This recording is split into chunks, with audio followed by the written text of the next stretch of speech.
émission tu as contribué na ko sauver Congo. Ko sauver Congo na au fond de le bino na no somba caméra parce que tant bazo filmer message ezoleka contribuer na ko sauver Congo. Te ngana zo somba synthétiseur ya kitoko pour que ba beta nzembo elonga wana ya ba congolais. Nzembo elonga. Kumbama kumbama kumbama kumbama oh kumbama kumbama Charlie alongi etumba hein nzembo wana parce que j'allais album tozali ko préparer album ya. Je suis prêt pour sauver le Congo et toi? Je suis prêt pour sauver le Congo et toi? Pour l'amour du Congo, pas de recul. Pour l'amour du Congo, tous derrière Papa Charles Lourd.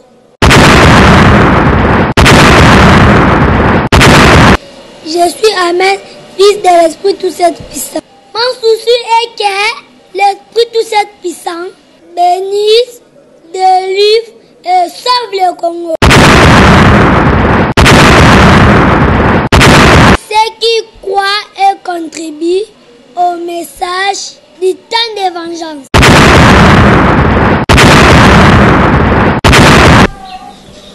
Esprit tout cette puissant, oyazali grande puissance, il y a tant de vengeance. Mo bateli mo bikisi ya mboka Congo apambola bino koleka bana na Nzambe pe bandeko nyonso bozwa occasion ya kolanda tout puissant Papa Charles fils ya esprit tout cette puissant. Esprit ya zo ebele ya balokumu na ye parce que apona Afrique pona ko démontrer misala na ye ya bonzambe banda kala ko banda ye bandeli mboka na Nzambe Afrique oyo. Tango balobi ke Satana kadia mpemba akweyaki bakweyisaki ye akenda ikocha trône na ye ezali na Europe place akenda ikocha trône na ye. Alors esprit apambola bino bana na Nzambe. Bitumba oyo tokotika ngote bitumba ezali na ko continuer bitumba ya molimo jusqu'à ce que Satana kweya lisusu pour la deuxième fois et pour la troisième fois. Enfin que tokoma na mboka kitoko o tozali ko benga Congo tout puissant. Papa Charles azali ya bino. Azali ya bino, azali papa na bino. Bo profiter na tango oyo esprit azali ko salela ye. Bo profiter ozwa losambo ya mosali na Nzambe. Kozela te mokolo oyo akozonga ndeo banda ko kansaka ya ngai pe na landa ye une fois. Mais obenga kite pona nini ngai pe soki na yeba kina lingana soutenir œuvre soutenaki œuvre te pona nini tala ngonga yangoyo ndeko na ngai ngonga yangoyo ya ko se soumettre na votre nouvelle discipline où ezali ordre spirituel nation ainsi dit l'esprit oyoye pour un Congo tout puissant. Nzambe na nkembo abatela bino. Na loi bayebsaki biso ba présentaki biso 10 commandements. Na grâce ba présentaki biso 2 commandements. Tu aimeras le Seigneur ton Dieu de tout ton cœur, de toute ton âme, de toute ta pensée, de toute ta force. Et tu aimeras ton prochain comme toi-même. Bravo na grâce. Pena mettre à grâce. Esprit bravo. Na loi ba pesaki biso 10 commandements, boyebi yango nyonso na ko tanga ngo du début à la fin, mais nous gagnons le temps. Bravo na loi. Bravo, pe félicitations na grand esprit à Mose. Et na temps de vengeance, ba pesi biso commandement moko kaka. Na ba discipline à suivre et belé na kati. Commandement wana ezali kaka. Et loko yo Nzambe atchekati na yo. Ce qui ont négligé yango en faire et ambio. Manque d'accomplissement. Il y a likabo. Il y a don, il y a talent. Oh Nzamba tchekati na yo ndenzela ya lifelo mais ce qui otosi o exercer o tchena misala o bangi mokilité o sali o kokisi makambo Nzamba tindaki yo o longi o bikisi bomoi ya bato ebele. Nzambe apambola bino ba fidèle ya troisième temps il y a temps de vengeance. Troisième temps. Dengue nakati ya formule wana ya français alaka passé, présent, na futur. Oyo troisième temps. Na troisième temps, toza ko tambola na esprit créateur oyo to bengi l'esprit présent, véritable, tout cette puissant. Tout cette puissant. Nzambe apambola bino bandeko bozali kolanda biso. Nzambe apambola bana ya ainsi dit l'esprit ya premier degré, ya première classe. Apambola bino. Apambola bino ba oyo bozali ko contribuer spirituellement na ba conseil na bino, na ba encouragement na bino. Pe boza ko contribuer na mike na bino oyo bozali kozwa. Nzambe apambola bino akanisela bino. Ndeko na ngai, je t'assure que ne doute rien pour na ordre spirituel na fait ainsi dit l'esprit. Ezali ordre oyoye sans makila ya bato. Ezako fonctionner na nguya ya makila ya bato te. Makila ya bato ezalaki makila ya nyama ezalaki na temps ya loi. Makila ya mwana na mutu ezalaki na tango ya grâce et vengeance ya ye ko sambisa jugement ko kata likambo. Et bon waza na makila pona likambo nini. Ya zo tambola na puissance ya parole. Na kati ya musala kitoko ya sidi l'esprit te ebisaka bino ko négliger bato na nzambe ya solo te parce que bazali banzete ya lobi ko pona biso. Na kati ya message ya ainsi dit l'esprit to yebisaka bino bana na nzambe ete ko négliger révélation te, ko négliger ndoto te, ko négliger vision te, ko négliger inspiration te parce que kati na yango de nzambe alobelaka biso. Nzambe alobelaka biso na nzela ya révélation. Te tozali ko yebisa bana na nzambe ke to tambola na révélation. Tala na révélation, à cause ya révélation, tu peux découvrir que Emmanuel, le sauveur d'Israël, n'était pas totalement mondele, ndenge mindele bazako falsifier histoire. Mondele lelo azali kolinga. Makambo nyonso ya bien bimake ye muto asala yango. Or, Nzambe asopa makabo na ye partout dans le monde. Alors, mondele aye ko coloniser biso tina bakombo. Pour que ata moto mosusu asali likambo ebimaka ye okoyoka pele nayebi te pele so eza kombo ya bato mwindi to ezali ya mindele ato tye babina yo bakoyeba kaka ye oa Mike Tyson moto mwindi to mondele obeti bakao bato bakoya plus loin so yoka Mike ayebi ke mondele oka Michael Jackson. Oye plus loin, ba o bako landa biso plus loin bako baka mondele aye ko intimider biso tina bakombo. C'est pourquoi na temps de vengeance ko pesa moi na kombo te na sentiment, pesa moi na kombo lokola ba mama ya loi. O babande ko pesa kombo na koyoka révélation. Samson ayoka révélation, Noé ayoka révélation. Po ba pesa Samson, ba pesa Noé, ba pesa Jean-Baptiste ezale ba non révélé. Mais biso lelo ici fait kotka na Bible Pierre. Mais qu'est-ce que le monde spirituel t'a dit? Le monde spirituel on a baïb ça qui est l'ikam. Que Pierre yonde kozala mokonzali ngomba. Sur cette pierre je bâtirai mon église. C'est que yo kozwa Pierre. Sur toi aussi bazo bâtir l'église. Point d'interrogation. C'est pourquoi biso to pesa kabana ba kombo na révélation. Dozo ka to pesi mwana na kombo ya amen. Ezate ke po non to yebi makambo esprit ya lobi. Tebo komona kombo wana misale kosala na kati ya amen. Amen oyo andimi une fois il m'a dit papa je vais aussi lutter avec toi. Papa moi aussi je vais lutter avec toi. Papa moi aussi je vais sauver le Congo. C'est pourquoi boyoka kazo tunabino alobi je suis prêt pour sauver le Congo. Et toi et vous c'est à tunakayo ndeko traître ndeko assassin congolais traître congolais assassin moi na moke atunakayo. Moi je suis prêt pour sauver le Congo. Mon père est prêt pour sauver le Congo. Et toi ko sauver Congo ko sauver Congo na contribution na yo pour que ba émission et les cas tu as contribué na ko sauver Congo.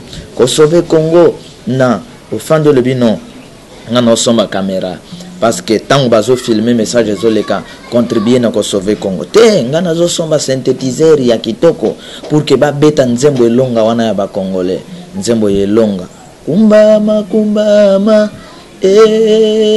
kumbama kumbama oh kumbama kumbama Charles alongi etumba nzembo wana parce que zali album tozali ko préparer album il y a trois chansons kaka nakati nzembo wana na nzembo mosusu oh la vie passée mawa oh la vie passée mawa via banana nzambe passée mawa via ba congolais passé mawaï eza nzembo moko prière nzembo moko ya histoire donc ekokota na kati album wana ezala titre na Congo tout puissant alors nzembo wana ekokota parce que okoloba mais comment yena nzembo okota le bito longi kuna azongisi biso Congo pasité eza nzembo moko tango to bando bon et précédaki kumbama Congo alongi etumba nzembo wana précédaki yango eza nzembo moko esprit a révélé ki biso pour que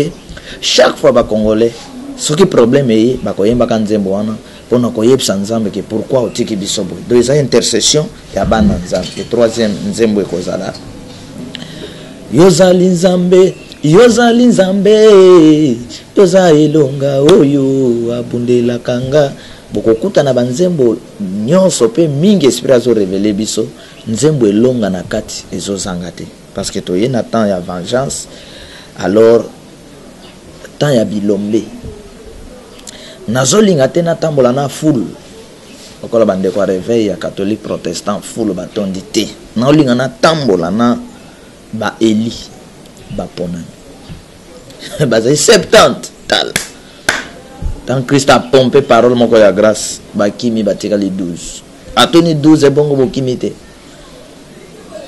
ndenge ndeko moko abengi journaliste moko a intimidé a bangi sai yo landaka papa Chalwana kolba ya okanga yo okomon ndeko pona ni explica ya kokanga pona nini donc yo vanda ozelaka bakanga vanda ozelaka papa Chanyo kwama après kozwa nini banzoto ese nyo kwa makala ndeko nanga to bunda bitumba pharaon na yepsayo eza facile te to bundi bitumba oyo yo kakawana o bakomana na apocalypse na Jude 1 verset 9 yo zalaite o précipité kadia mpema biso to bundi bitumba ana to bunda bitumba ba colon biso to bundi ambo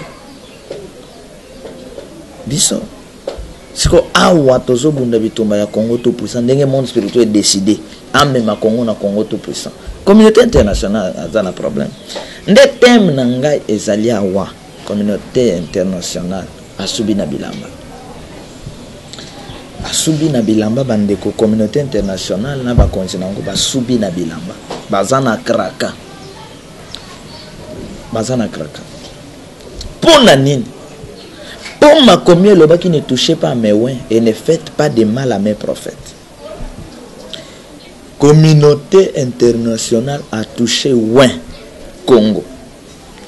Communauté internationale a touché oin abomi ba oin a sacrifié mboka ya ba oin ya bilaka sopi makila ya ba oin makila wane tomboki makila ba congolais et tomboki esali piscine na kata Maison Blanche makila banda babanda ko boma ba congolais na époque soki ya ba Kennedy soki ya banani ti tozo yawa banda kalawana leka ko to ba Kennedy ti no Obama bazobo ti na Trump bazobo makile tondi na Maison Blanche trona oko kalisote to yebsaki bande ko ke makile gangaka bato bakozwa bilakele mabe bondima kite bazoye balisoste vertige jiba bande ko Kongo eza mboka na nzambe pe makambo tozolo bezo kende pazapa bosibo mona ba député na bango moko bango ba montaka biloko wana me bakomi ko funda bango na bango tala kuba préparer tala ordre bazwaki na ba américain pour basala mozebo tala bango moko c'est-à-dire confusion auto proclamaki que 2017 année ya ba surprise bozolo ka miracle tant le bien année ya ba surprise donc exciter communauté internationale akobimisa ba vérité C'est quel miracle bozoluka bandeko? Quel miracle? Ba Congolais, bo se préparer. Nathan oyo esprit atindi biso ba Congolais, oyo bozali ba producteur ya ko produire musique. Oyo boyebi place musique ememi biso na ba théâtre ba distraction ememi biso. Oyo comme un moment bo préparer ba conférence, to ya ko sopela bino esprit, to memela bino connaissance, to laksa bino ba vérité, to laksa bino makambo bokosala. Bo gérer liboso ya Nzambe, bo lata nouvelle puissance. Bozana ba puissance ya kala, ya loi, ya ba coutume, na ba puissance ya grâce. Mais surtout lata puissance ya temps de vengeance te. Mais ozana place te na kati ya Congo to puissance.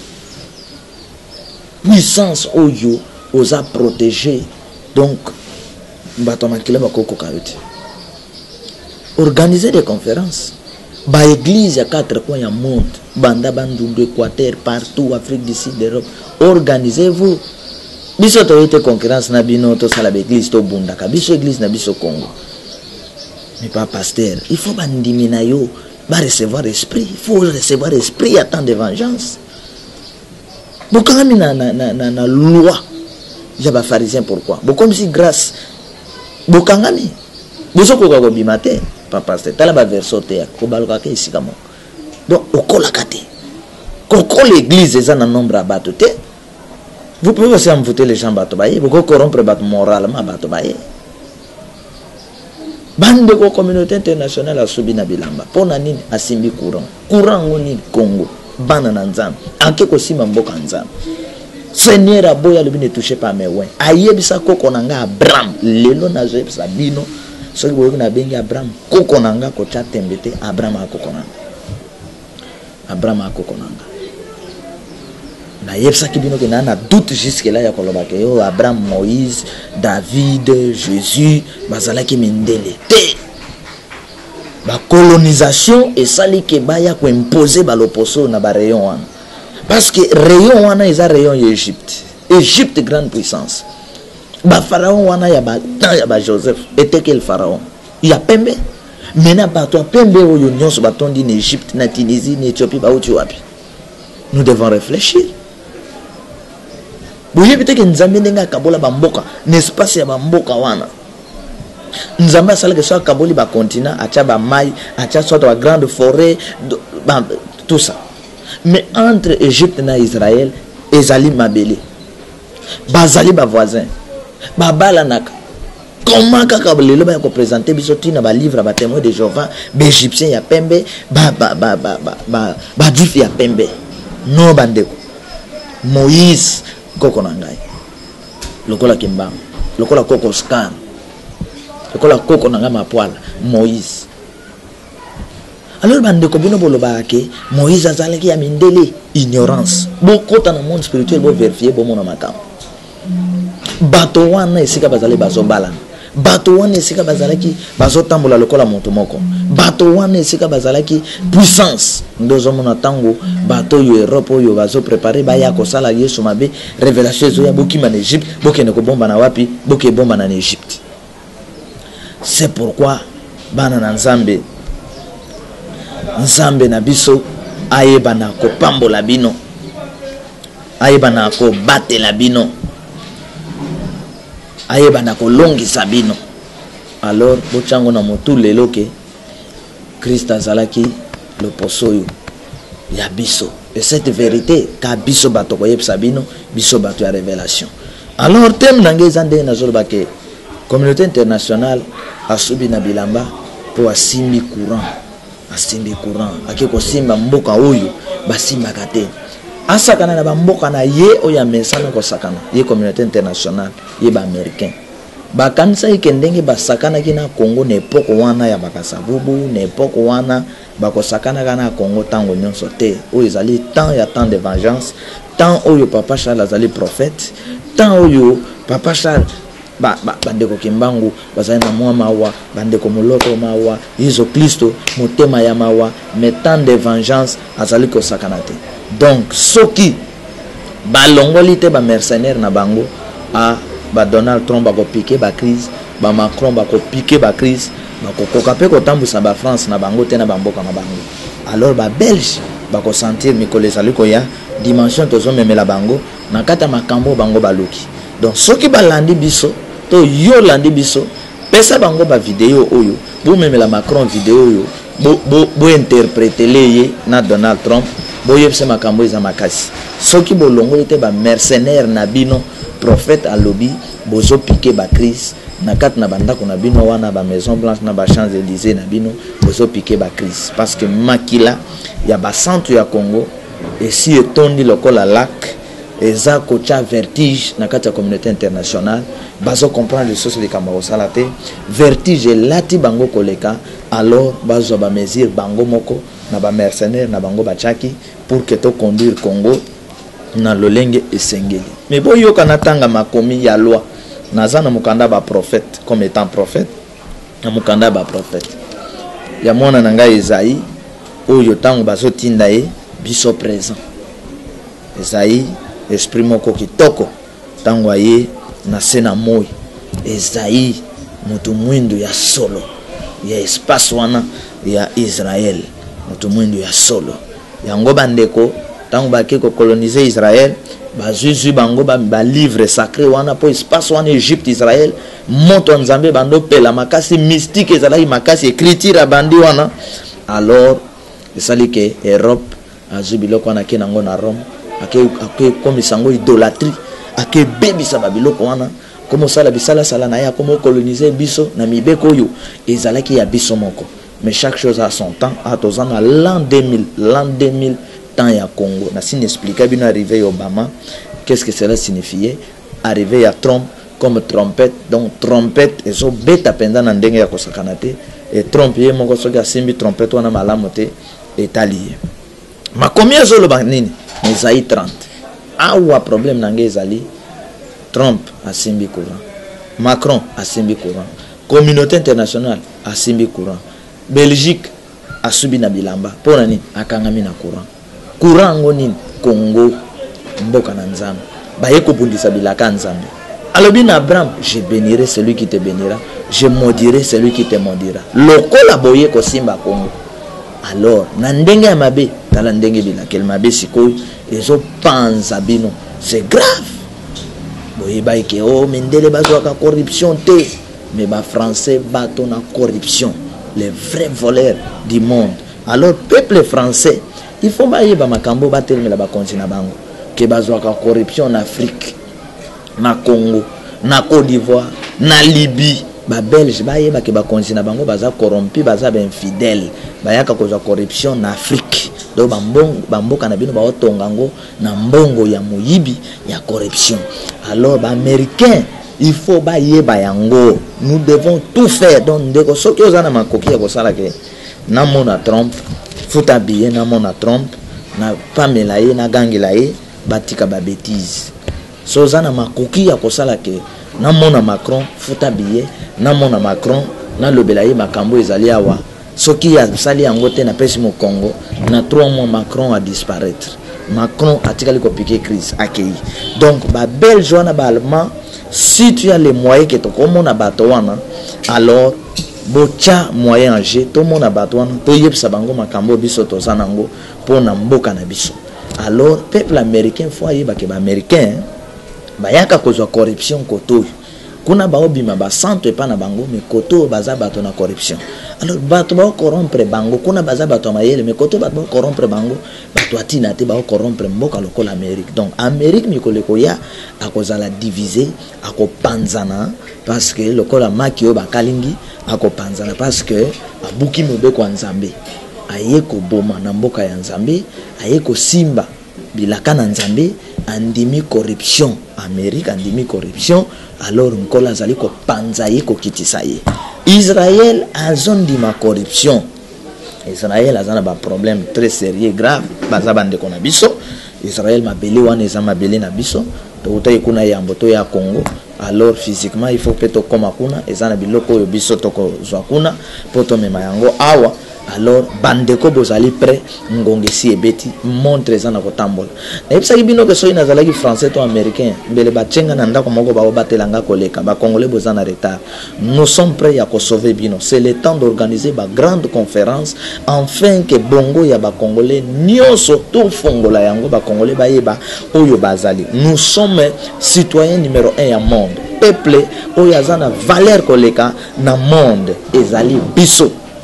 Ba peuple congolais il faut boyeba yango tika nzambe ya mboka Congo ayeba na ko batela bino pe ayeba na ko pambola bino. Notre problème awa ezali malheur dit l'Éternel aux enfants rebelles qui prennent des résolutions sans moi et qui font des alliances sans ma volonté. Alors pour accumuler péché sur péché bandeko bana na nzambe boyoka esika oyo communauté internationale a jubila kelmabe boyeba yango esika oyo communauté internationale a jubila kelmabe communauté internationale a jubila kelmabe wapi France a yeko kotisa ba français na bila kelmabe. En tout cas peuple congolais, si vous avez l'occasion de dire à un français, même celui qui essaye de comprendre le lingala, appelle-lui, donne-lui cette émission. Que dit aux Français que les jours qui viennent, vous serez, donc vous allez tomber dans un ténèbre que vous n'avez jamais imaginé. Pourquoi? Parce que vos autorités, vos hommes politiques ont touché à la promesse de Dieu, ont maudit la promesse de Dieu, ont fait le combat avec la révélation de Dieu. Alors, Dieu a dit, il bénira celui qui te bénira, il maudira celui qui te maudira. Dis ça aux Belges, toi Congolais en Belgique, dis ça aux Allemands, l'Obana Batoland, l'Obana Bango, que notre prophète Nzamba Lobina Ye, que Europe confuseuse au côté la yina ba degra ko sakanate ba ko bunda bitum. Parce que nombre à bateau à na Congo, baleki même nombre à bateau à guerre mondiale. Donc guerre mondiale, troisième guerre mondiale, yango yezana Congo, ya bibembe ya Congo. Alors mandou que je betamawa sur le plan spirituel. Tous les Congolais, soyez derrière Papa Charles, soyez derrière les sauveurs, soyez derrière les guides, messagers à temps de vengeance pour un Congo tout puissant. Oya ko boya, okozinda ndenge bato nowe bazindaki. Oya ko chatem, okozika moto ndenge bato ya Sodome bazika ki moto. Tous les corps spirituels, toutes les forces, toutes les prières et entouré biso. Toutes les armées de Dieu. Et ça n'a pas tambola na biso. Esaïe lobby, malheur dit l'Éternel aux enfants rebelles qui prennent des résolutions sans moi. C'est qu'on a zoto nabino. Bango babel joano. Communauté internationale. Tango azwaka bato yeko tsa bango ba kontina Congo, ba nyoko la biso. Akena osala ba alliance na bamboka ba voisin. Et ça consulte Nzambe. Qu'est-ce qui les pousse? Et question pour la nini communauté internationale n'aime pas que Congolais moko akambamboka oyo. Est-ce que réellement ceux qui battent Congolais akambamboka bentéré bazanango besoin bakozwate? C'est faux. Ceux qui bazana besoin bentéré bakoye banakozwa yango. Mais le problème ce n'est pas ça. Le problème c'est que cette communauté internationale plongée dans le ténèbre va œuvrer à diable va comprendre que la lumière de Dieu est au Congo. Et dès qu'un Congolais sauveur, il y a lumière à Zutron, il y a Congo, bon, Satan a bango, et j'ai pas problème. C'est comme Tango, Nzamba Mimon ici na Israël. Tel bamboka nyos entouré Israël était contre Israël, combattait Israël. Aujourd'hui, Congo contre tous, tout le monde contre le Congo. Peuple congolais doit comprendre. Ce qui toque un calcul simple. Même si un Congolais comme président de la République, est-ce que ceux qui Amérique a besoin d'intérêt à cause? Est-ce que Belgique a besoin d'intérêt à cause? Mais comment raison est-ce que pour besoin d'intérêt il faut battre moto bango balingi? Calcul mosusu simple. Pour boye bakeza le kuta biloko bazo salawan. Leur problème est que ba Congolais bandimeli Yesu. Yesu oboloba ya mindele, azaya mindele ta si azonga na mboka na yena Afrique, siko azana Congo. Alors bango bitumba na bango ya kolanda Yesu po ba yebi ke bato bazana Yesu, bazana lumière, bazana vérité, bazana amour, baza bien. Lokola bango ba komana maseke na mikila satana. O bandimela e komo sala bango mokusa. Alors il veut combattre tout le monde ba pesa batnyo so passe. C'est-à-dire botala na batan ancien le pays où il y a baboma ebele Israël na batan ya lelo pe pays oyo ba nyokoli ba bomi bato bazolo bate ezamboka oya biso. Na 2017 proclama ki ane ya surprise oyoki ba européen ba komo loba ba député na ba komo loba o ba président wana bazaya bangote ba tchela ki bango ordre uta ki boy ba boma musée basala boy vérité comme obima parce que bible lobi le côté bombana o côté kala ko bomba na ko bima nyonso pona nini parce que esprit tout cette puissance de Dieu du Congo reste fidèle na biso makamto soloba ezali ko salim. Alors yo congolais za na distraction okokufa na distraction. Donc bitumba oyo ezaya ko abandonner te tokokoba bitumba oyo partout tokokoba bitumba oyo. C'est pourquoi ba congolais nyonso ya monde entier bazala écoute bazala idiof. Organisez-vous, nous avons des choses à vous dire et nous avons des alliances comme nous bosalana les bons dieux du Congo afin que vous allez protéger partout bino bozali. Et je continue mon combat la lutte ya ko exciter communauté internationale balongo la instrument na bango oyo bachaki bango moko bakolongo. Donc oya luka ki makambo ye moko ko luka ndenge ya ko bongisango sinon bako piquer ba crise de seka bazali nkolo akoboma bango pour na situation wana. Alors tango basali ba alliance ba décision na bango ya kokata ba Congo ya kosala Congo ba lingi balkanisation na bango ils n'ont pas consulté Dieu. Alors baza devant un fait accompli. Donc baza entraîner entre les marteaux et l'enclume communauté internationale à Koutani banjelu ba bimeli bisoto bimeli armée ya maloba et bimeli ba français confondi. Donc lelo ezana français le soto ko banga te parce que ba français bazali corrompi à partir à Sarkozy, corrompi na Libye, corrompi na Côte d'Ivoire, corrompi na Congo. Donc ndekonanga moto mwindo zana tan ko banga le somo ndele te d'intimidation à pamba ndele baza ko yiba bazo yiba baza ba corrompi.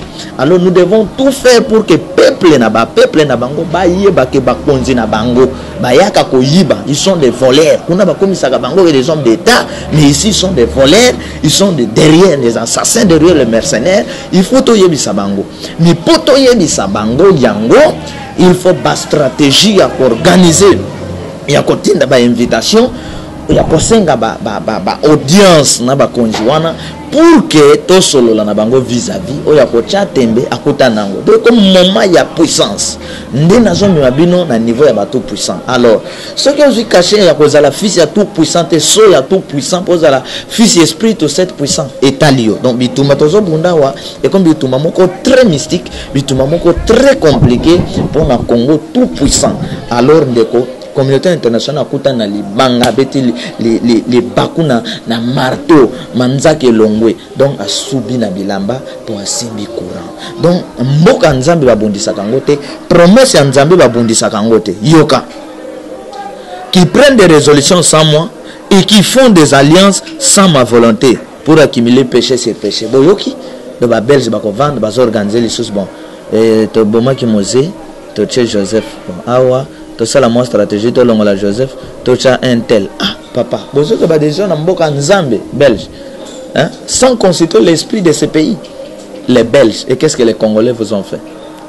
Bon comme ba riche na sima ya Congo vous pensez beaucoup s'appelle mikolo ko pousa na ba immeuble na bino bando buka na ezokwea ekoya yango moko nzambe ya mboko aoningisa mabele mikolo ezo pousa na boko mo avion na bino bando beta ba kano yango moko boko kosaka na information que ba terroriste ba soda likolo ba bombarder bino ba belge ba bombarder bino ba français ba belge na ba français na ba américain aux États-Unis bon na risque boko za frappe ya ba kake ya nzambe mikolo Maison Blanche a frappé ya ba kake ya nzambe soki ba travailler rapidité na situation ya mboka oyo Congo bana na nzambe. C'était la voix de l'homme est-il fils esprit tout cette puissant nzambe na biso apambola bino na yaki ka ko yebisa bino ke communauté internationale asimbi courant azana kokauka donc soki alukite mangu a donc sa makambo na ye azokauka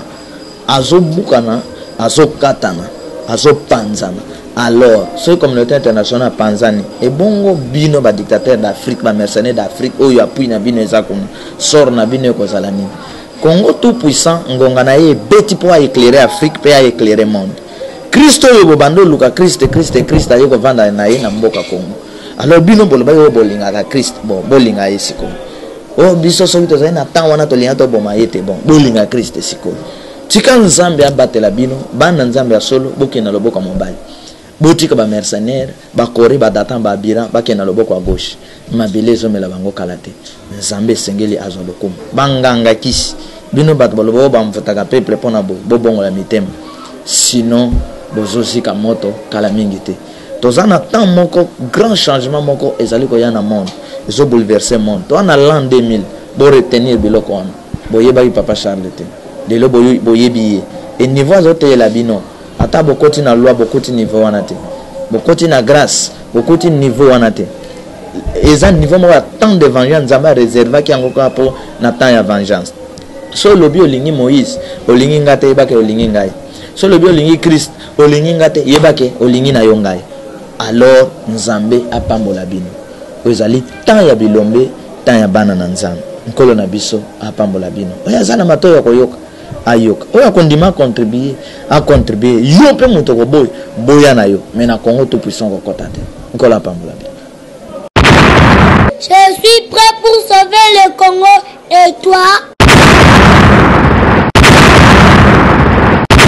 Je suis prêt pour sauver le Congo et toi? Pour l'amour du Congo, pas de recul. Pour l'amour du Congo, tous derrière Papa Charles Lourd.